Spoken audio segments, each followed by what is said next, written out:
because these storms were so high and so thick that it would actually make the sky turn dark.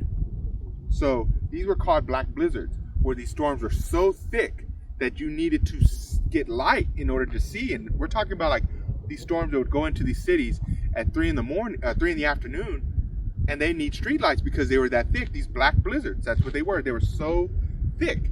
And we had a storm called Black Sunday. This occurred in April 14th of 35, I believe, where it covered so many cities that these storms were that massive, and it made everything just go dark, because that's how thick these dust storms were.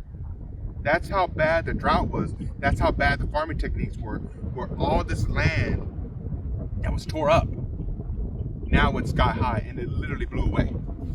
And this land could not be recovered. This topsoil was gone. So people could not grow in these areas nowhere near like they used to again. You had a lot of farm animals that died that actually did survive during the drought. If they were still around, if they hadn't gotten eaten by the starving farmers, well, then they would suffocate from the dirt from being outside, because all that dirt would get into their lungs, and then they couldn't breathe.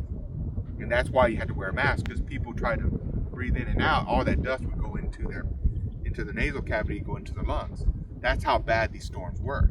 Now, obviously, if you're a farmer and your farm is literally blowing across the country, literally, and I do mean literally, when that's happening, well, you're gonna have to change your profession, because your family can't survive.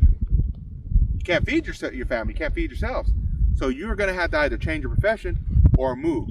So you had a lot of farmers move to another place that actually still had fertile land. So that was California, and we'll talk about that in the next video.